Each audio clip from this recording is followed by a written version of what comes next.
Miami Heat Nation, what is going on? So, in today's video, we are going to be talking about Terry Rozier. And I'm very concerned about him because he's been struggling really, really bad. And it's not looking good for him at all. And like I said, it's only the first 10 games, but we did give up a first-round pick. We did get rid of Kyle Lowry.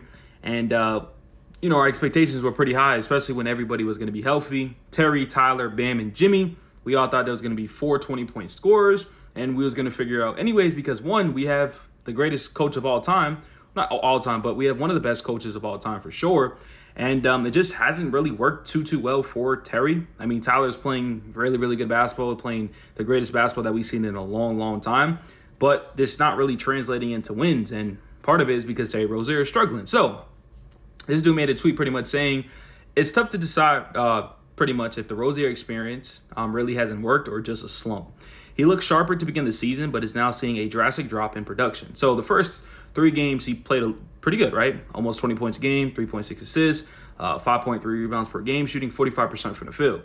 But the last 7 has been horrendous. I mean, 10.4 points per game, 4.3 assists, 4.4 rebounds, and shooting 36% from the field.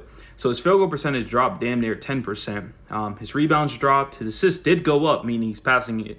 But his points almost dropped by like 10 points. You get what I'm trying to say? And that's not really usual, especially you expect his production to be up a little bit more with no Jimmy Butler, right? And Bam Adebayo being so passive-aggressive. You know what I mean? And the latest game that we just watched was probably the worst game I ever watched him play.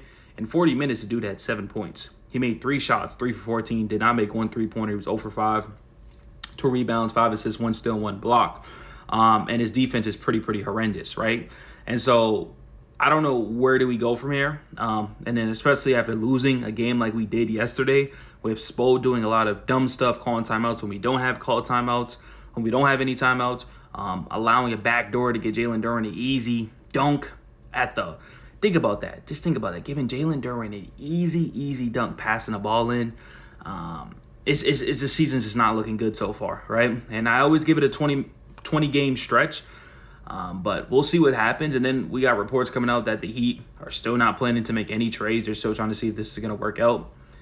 Guys, it's not going to work out. We're hoping for the best, but it's just not looking good right now. So I will say his averages kind of still round out to 13.6 points a game, but his field goal percentage is still 38%, which is really, really bad. Shooting 36% from the 3. Like I said, this rounds out for the 10 games and stuff.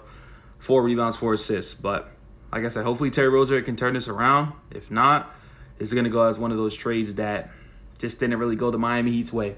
But let me know what you guys think and follow for more Miami Heat content.